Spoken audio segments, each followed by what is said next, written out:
उत्तराखंड को विशेष सहायता के लिए 951 करोड़ रुपए की स्वीकृति। सीएम पुष्कर सिंह धामी ने प्रधानमंत्री का जताया आभार।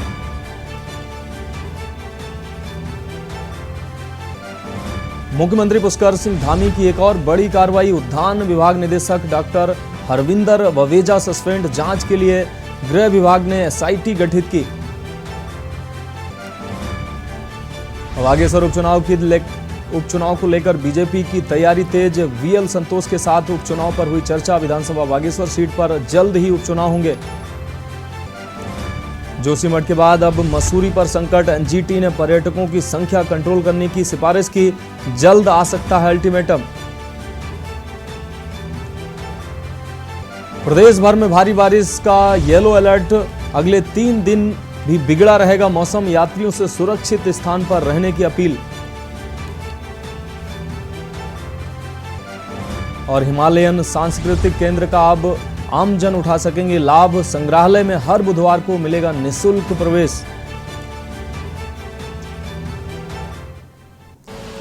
आप देख रहे हैं के न्यूज, खबरों का सारथी। नमस्कार, उत्तराखंड की खबरों में आपका स्वागत है। मैं हूं आपके साथ मनोज मानस। रुक करेंगे खबरों का। 2024 के लोकसभा चुनाव की घड़ियां नजदीक हैं। हर कोई दल इस लड़ाई को जीतने की तैयारी में लगा हुआ है। उत्तराखंड में यह लड़ाई बीजेपी और कांग्रेस के बीच की है। लिहाजा भाजपा ने उत्तराखंड में तीसरी बार जीत की हैट्रिक मारने की रणनीति तैयार कर ली है। वहीं कांग्रेस हाईकमान ने नाराज चल रहे उत्तराखंड कांग्रेस के वरिष्ठ नेता प्रीतम सिंह को छत्तीसगढ़ की जिम्मेदारी दी है, जिसके बाद 2024 के पहले सियासत गर्मा गई है। देखिए रिपोर्ट हमारी। 2024 के लोकसभा चुनाव की घड़ियां नजदीक हैं। हर कोई दल इस लड़ाई को जीतने की तैयारी में लगा हुआ है। उत्तराखंड में ये लड़ाई बीजेपी और कांग्रेस के बीच की है। लिहाजा भाजपा ने उत्तराखंड में तीसरी बार जीत की हैट्रिक मारने के लिए रणनीति तैयार कर ली है। भाजपा ने उत्तराखंड विधानसभा चुनाव में हारी हुई 23 सीटों पर फोकस करने, SC/ST वोट बैंक पर सेंध लगाने के साथ ही कांग्रेस मुक्त उत्तराखंड की दिशा में कार्य करने के लिए कहा है। बता दें कि भाजपा के राष्ट्रीय महामंत्री संगठन वीएल संतोष ने 2 दिवसीय प्रवास के दौरान प्रदेश संगठन नेतृत्व को कांग्रेस मुक्त उत्तराखंड का मंत्र दिया और इसको फूंकने का तरीका बताया। पार्टी कांग्रेस के बरगदी नेताओं को सीधे साधने के बजाय कांग्रेस की नर्सरी में तैयार हो रही पौध को अपनी बगिया में रोपने का बीड़ा उठाएगी। उत्तराखंड में जो 23 विधानसभा हम लोग नहीं जीत पाए थे कारणवश किसी प्रकार की चूक न रहे, इस दिशा हमारे जो लोकसभा के सांसद हैं, राज्यसभा के सांसद हैं, उनको हमने विधानसभा आवंटित किया। हारी हुई विधानसभा है उसमें तीरथ जी को हमने बद्रीनाथ, बाराट ऐसी 2 विधानसभाएं दी हैं। माला राजपूत शाह जी को हमने यमुनोत्री 1 विधानसभा दी है। निशंक जी को हमने हरिद्वार ग्रामीण, ज्वालापुर, खानपुर 3 विधानसभाएं दी हैं। अजय टमटा जी को हमने लोहाघाट, धारचूला, पिथौरागढ़, अल्मोड़ा 4 विधानसभाएं दी हैं। अजय भट्ट जी को खटीमा, नानक मत्ता, किच्छा 3 विधानसभाएं दी हैं। नरेश बंसल जो हमारे राज्यसभा के सांसद हैं, उनको हमने मंगलौर, भगवानपुर, पिरान किलर और बाजपुर 4 विधानसभाएं दी हैं। देखिए, भारतीय जनता पार्टी लगातार इस तरीके की बात करती है, लेकिन राजनीति में जो है उतार चढ़ाव आते हैं।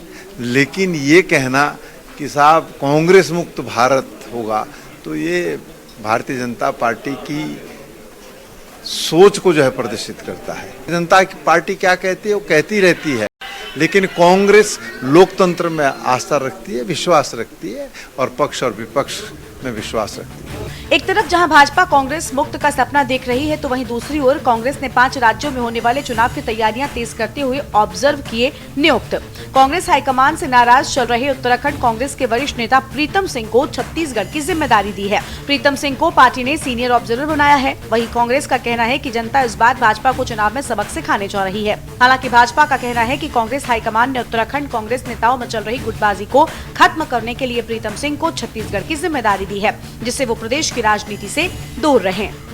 इसका अंदरूनी मामला है, लेकिन प्रीतम सिंह चौहान जी के द्वारा कहा गया कि सरकार में अंतर्द्वंद है, लेकिन ये अंतर्द्वंद पहले अपने प्रीतम सिंह चौहान जी अपने कांग्रेस पार्टी में देखें कि किस तरह से उनको प्रदेश की राजनीति से दूर किया जा रहा है, और वो बड़े खुश हो रहे होंगे कि उनको ऑब्जर्वर बना दिया गया है। लेकिन कांग्रेस में किस तरह से जब प्रीतम चौहान जी की प्रेस कॉन्फ्रेंस होती है तो कौन लोग उनके साथ बैठते हैं, और करण महाराज जी की प्रेस कॉन्फ्रेंस होती है वो भी लोग, सब लोग देखते हैं कौन लोग चेहरे वहाँ पर बैठते हैं। इसलिए उनके तो आदमी भी अलग अलग बंटे हुए हैं। इसलिए कांग्रेस अपने अंतर्द्वंद पे ध्यान दे। भारतीय जनता पार्टी की एक बहुत अनुशासित पार्टी है और भारतीय जनता पार्टी का लक्ष्य उत्तराखंड राज्य को 2025 तक देश का सर्वश्रेष्ठ राज्य बनाने का लक्ष्य है, और उस दिशा में हमारे यशस्वी मुख्यमंत्री माननीय पुष्कर सिंह धामी जी आगे बढ़ रहे हैं। कुल मिलाकर 2024 के दंगल को फतह करने के लिए बीजेपी कांग्रेस ने तैयारी तेज कर दी है। सवाल ये है कि क्या 2024 के दंगल में भाजपा उत्तराखंड में जीत की हैट्रिक लगाने जा रही है? क्या प्रीतम सिंह को ऑब्जर्वर बनाकर पार्टी ने उत्तराखंड कांग्रेस के नेताओं के झगड़े को शांत करने की कोशिश की है? देखना होगा 2024 के चुनाव में इंडिया की जीत होती है या फिर एनडीए फिर से बाजी मारता है। Uttarakhand desk report. अब बात अगली खबर की। रुड़की के इकबालपुर क्षेत्र के खाता खेड़ी में वरिष्ठ कांग्रेस नेता मोहम्मद आदिल फरीदी के द्वारा अपने कैंप कार्यालय पर एक पत्रकार वार्ता का आयोजन किया गया। आपको बता दें, पत्रकारों को संबोधित करते हुए वरिष्ठ कांग्रेस नेता व समाज सेवी मोहम्मद आदिल फरीदी ने बताया कि आने वाली 6 अगस्त को उनके कैंप कार्यालय पर देहरादून से महंत इंद्रेश अस्पताल के 25 सदस्यीय डॉक्टरों की टीम के द्वारा एक विशाल निःशुल्क कैंप का आयोजन किया जा रहा है। उन्होंने बताया इस समय क्षेत्र में आई फ्लू की बीमारी बहुत ज़्यादा बढ़ गई है, जिसकी चपेट में छोटे बच्चे, युवा व बुजुर्ग सभी आ रहे हैं, जिसके चलते उनके अनुरोध पर देहरादून से महंत इंद्रेश अस्पताल की टीम के द्वारा 6 अगस्त को उनके कैंप कार्यालय पर निःशुल्क नेत्र चिकित्सा शिविर का आयोजन किया जाएगा, जिसमें 25 सदस्यीय डॉक्टरों की टीम आएगी और सभी क्षेत्रवासियों का निःशुल्क उपचार किया जाएगा। मेरे निवास ग्राम खाता खेड़ी में मेरे कैंप कार्यालय पर आज प्रेस वार्ता का एक आयोजन किया। इसमें महंत इंद्रेश की ओर से मेरे कैंप पे कार्यालय पे 6 तारीख में एक कैंप लग रहा है, जिसमें लोगों ने मुझे से चर्चा की कि बहुत तेज़ी से आई फ्लू की बीमारी फैल रही है और आंख लाल हो रही है, खुजली आ रही है। उससे देखते हुए उस मद्देनज़र मैंने ये चर्चा अपने महंत इंद्रेश स्टाफ से की। उसमें मेरे बड़े भाई सुमित प्रजापति जी है, उन्होंने एकदम इसमें संज्ञान लेके मुझे एक कैंप का अवसर प्रदान किया मेरे घर पे, कि इसमें पहले भी कैंप लगा था, उसमें भी बहुत लोगों ने लाभ उठाया था। जिसकी भी आंख में लालीपन आ रहा हो, खाज खुजली हो, तो मैं आपके माध्यम से ये अपील करता हूँ कि ज़्यादा से ज़्यादा तादाद में आकर अपने चेकअप कराए। किसी के लेंस की ज़रूरत है तो लेंस गिराए। तो उत्तराखंड की खबरों में वक्त एक ब्रेक का है, जल्द हाजिर होंगे। आप देख रहे हैं के न्यूज़, खबरों का सारथी। ब्रेक के बाद एक बार फिर से आपका स्वागत है। बात करेंगे अगली खबर की। उत्तराखंड कांग्रेस के पूर्व प्रदेश अध्यक्ष प्रीतम सिंह को केंद्रीय नेतृत्व ने बड़ी जिम्मेदारी दी है। हाईकमान ने उन्हें छत्तीसगढ़ जैसे अहम राज्य के विधानसभा चुनाव के लिए वरिष्ठ पर्यवेक्षक बनाया है। प्रीतम सिंह ने इस जिम्मेदारी के लिए हाईकमान का आभार व्यक्त किया है। साथ ही छत्तीसगढ़ में फिर से कांग्रेस की सरकार आने का दावा किया है। दरअसल नेता प्रतिपक्ष और बाद में प्रदेश अध्यक्ष पद से हटने के बाद लंबे समय से प्रीतम सिंह हाशिए पर चल रहे थे। इसके पीछे माना जा रहा था कि पार्टी ने चुनाव के बाद नेता प्रतिपक्ष के पद पर प्रीतम सिंह की बजाय यशपाल आर्य को तरजीह दी थी। वहीं कांग्रेस पार्टी के भीतर ही प्रीतम सिंह को लेकर विरोधी गुट की ओर से तमाम तरह की कयासबाजी लगाई जा रही थी। कभी प्रीतम सिंह के पार्टी छोड़ने की अफवाह उड़ाई जा रही थी, तो कभी उनकी नाराजगी का सिगुफा छोड़ा जाता रहा। हालांकि उन्होंने प्रेस वार्ता में बीजेपी में जाने समेत तमाम बातों को बेवजह बताया है। हमारी नेता सोनिया जी ने, राहुल जी ने मुझे जो जिम्मेदारी सौंपी है, उस जिम्मेदारी का निर्वहन मैं पूरी निष्ठा और ईमानदारी के साथ करने का काम करूंगा। और हमारा प्रयास होगा कि छत्तीसगढ़ के अंदर फिर से कांग्रेस की सरकार बने। वर्तमान समय में भूपेश बघेल जी के नेतृत्व में जो सरकार छत्तीसगढ़ में चल रही है, और उस सरकार ने जिस तरीके से छत्तीसगढ़ को आगे बढ़ाने के लिए कार्य किया है, उससे स्पष्ट परिलक्षित होता है कि इस चुनाव में कांग्रेस की वहां पर फिर से सरकार बनने जा रही है। बढ़ेंगे अगली खबर की ओर। कृषि एवं कृषक कल्याण, सैनिक कल्याण एवं ग्राम विकास मंत्री गणेश जोशी एक दिवसीय भ्रमण पर फेयर हेवंस होटल नैनीताल पहुंचे, जहां भाजपा कार्यकर्ताओं ने पुष्प गुच्छ देकर उनका स्वागत किया। नैनीताल पहुंचे गणेश जोशी ने प्रेस वार्ता के दौरान कहा कि उद्यान विभाग में हुए घोटाले के उन्होंने जिलाधिकारी को जांच के निर्देश दिए थे। डीएम की जांच रिपोर्ट के आधार पर घोटाले में लिप्त अधिकारी को तत्काल प्रभाव से निलंबित कर दिया है। उन्होंने कहा कि धामी सरकार का संकल्प है कि घोटालेबाजों को किसी भी सूरत में बख्शा नहीं जाएगा। वह कितना भी बड़ा अधिकारी चाहे क्यों ना हो, उनसे रिकवरी करने के साथ ही उन्हें जेल भेजा जाएगा। का एमएसपी किसान 18 मार्च को पूसा में 61,000 स्वयं सहायता समूह की विभाग मेरे पास है, जिसमें 4,61,000 हमारी बच्चियां काम कर रही हैं।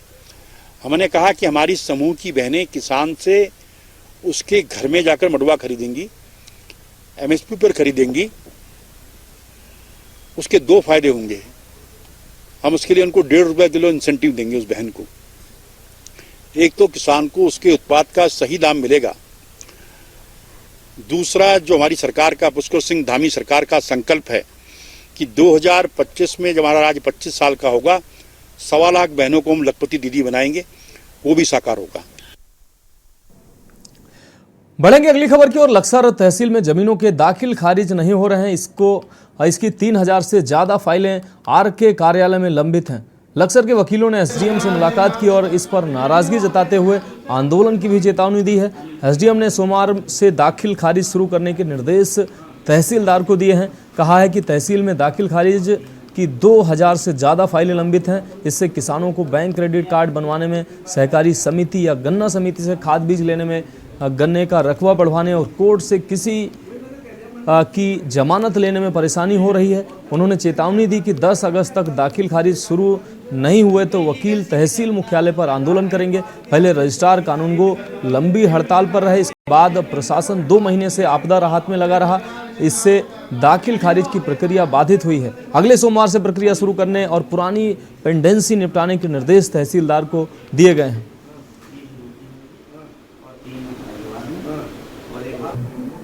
तहसील में रजिस्ट्रार कानूनगो के हड़ताल घोषित करने पर एक म्यूटेशन की कार्रवाई संचालित नहीं हो पा रही थी, जिसको लेकर के अभी तहसीलदार को एक आदेश जारी किया है कि वो पेशकार के माध्यम से दाखिल खारिज की जो धारा 34 के मामले हैं उनका निस्तारण कराए और रजिस्ट्रार कानूनगो का जो के स्तर पर जो पेंडिंग है उनका निस्तारण करें।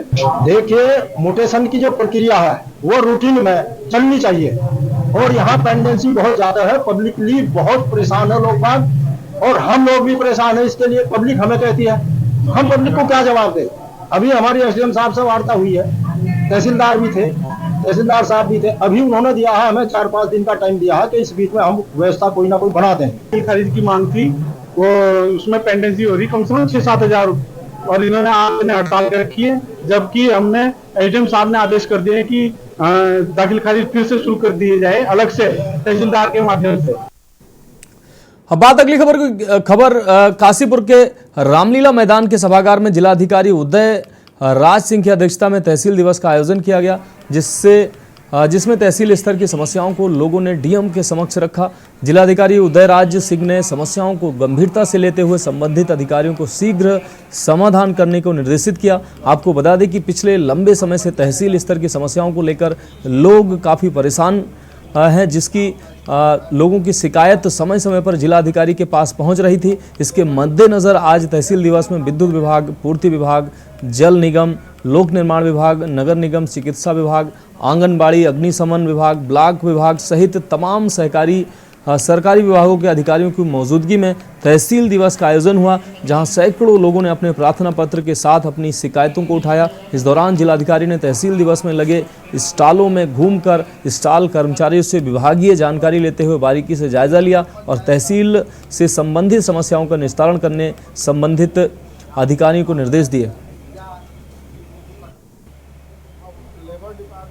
काशीपुर आज तहसील दिवस है, तो शासन ने व्यवस्था की है कि जितने विभाग हैं जो जन सेवाओं से जुड़े हुए हैं उन सारे विभागों के भी स्टॉल लगें और वहाँ पर फैसिलिटेशन सेंटर टाइप का बनाया जाए। जैसे किसी का जन्म मृत्यु प्रमाण पत्र है, कोई वृद्धावस्था पेंशन का वेरिफिकेशन है, आवेदन कराना है, या एग्रीकल्चर के कोई नए जो इनपुट हैं लोगों को किसानों को जागरूक करना है, तो तमाम जो हमारे विभाग हैं उनके स्टॉल हैं, उनकी मैंने जानकारी ली कि क्या वो जनता को क्या बेनिफिट दे रहे हैं और उनकी प्रोग्रेस क्या है, कैसे यहाँ के अलावा भी वो अपने कार्यालयों से भी जनता को लाभान्वित करते हैं।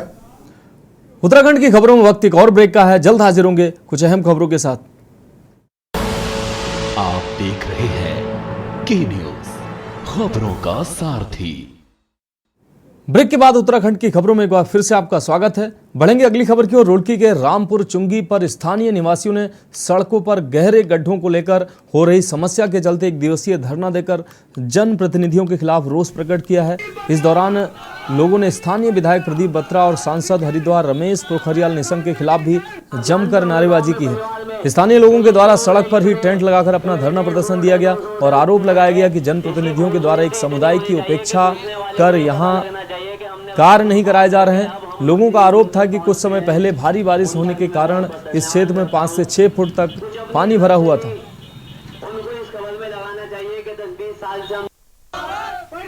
और इस रोड से मैं 2-3 बार रोज गुजरता हूँ। मैं क्या, मेरे हिसाब से सभी क्षेत्रवासी इसी रोड से गुजरते हैं।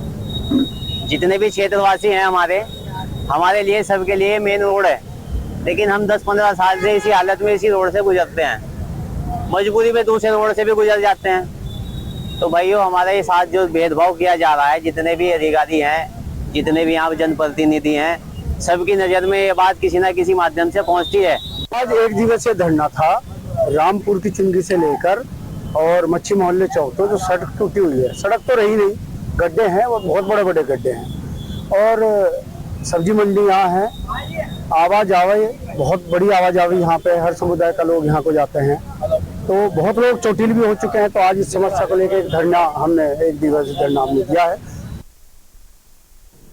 बात करेंगे अगली खबर की। जनपद उधम सिंह नगर के खटीमा में भाजपा के वरिष्ठ नेता भुवन जोशी के नेतृत्व में मेलाघाट रोड वार्ड नंबर 11 तथा सगुन मंडप के आसपास के निवासियों ने मेलाघाट रोड रेलवे क्रॉसिंग के पास आबादी क्षेत्र में देसी शराब की दुकान खोले जाने के विरोध में खटीमा तहसील परिसर पहुंचकर जमकर प्रदर्शन किया है। साथ ही उप जिलाधिकारी रविंद्र सिंह बिष्ट को एक ज्ञापन सौंपकर आबादी क्षेत्र में शराब की दुकान न खोलने की गुहार लगाई है।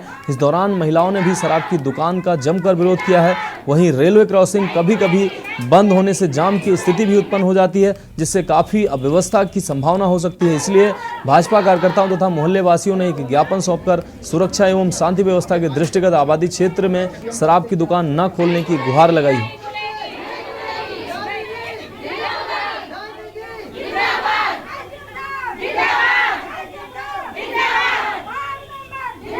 इससे पहले यहाँ पर जो रेलवे क्रॉसिंग है हमारी, उसमें एक नई शराब की दुकान जो पूर्व में कहीं और स्थित थी, उसको यहाँ पर शिफ्ट करने की कोशिश की जा रही थी, जिसमें वहाँ के जो स्थानीय निवासी हैं उनका काफ़ी विरोध है। नहीं खोलनी चाहिए। वहाँ पे देखो, सब लोगों के लिए दिक्कत है, महिलाओं के लिए सबसे ज़्यादा दिक्कत है। रात आती हैं उधर सब्जियाँ लेने, स्कूल की बच्चियाँ जाती हैं उधर से, और बस अड्डा वहाँ पे, रेलवे क्रॉसिंग वहाँ पे है, तो वहाँ पे हर चीज़ की परेशानी है। सगुन मंडप है, यहाँ शादियाँ वहीं होती हैं, मंडप है वहाँ पे। भैया हम लोग रात में लड़कियों को लेके कभी कभी फंक्शन से लौटते हैं, बेफिक्र लौटते हैं। अब तो नहीं बेफिक्र लौट पाएंगे ना, दिक्कत हो जाती है उससे। बहुत ज़्यादा तो नहीं खुलनी चाहिए, इसलिए नहीं खुलनी चाहिए। माहौल बहुत गंदा हो जाएगा, बंदी खुलेगी तो महिलाओं जाती सभी अच्छी चीज़ें नहीं है। और फिर किराए रुक करेंगे अगली खबर का। लक्सर और खानपुर क्षेत्र में बाढ़ आपदा के बाद संक्रामक रोगों का प्रकोप बढ़ गया है। सीएचसी और रायसी, सुल्तानपुर, भोगपुर पीएचसी पर भी वायरल फीवर के साथ साथ हर रोज 100 से ज़्यादा आई फ्लू से पीड़ित मरीज आ रहे हैं। लक्सर सीएचसी की डॉक्टर छवि पटेल ने बताया कि वैसे तो बरसात के मौसम में वायरल फीवर और आई फ्लू की बीमारी आम हो जाती है, लेकिन इस बार आई फ्लू का बैक्टीरिया ज़्यादा प्रभावी दिख रहा है, जिसके चलते फ्लू तेजी से फैल रहा है।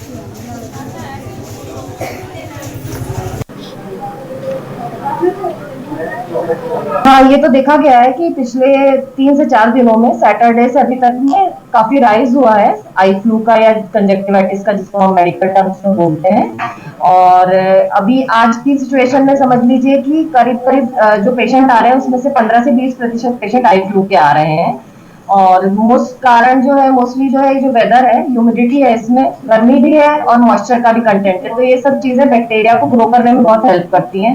इसीलिए एक तो फीवर के केसेस भी बढ़ गए और आई फ्लू के स्पेशली केसेस बहुत ज्यादा बढ़ गए हैं।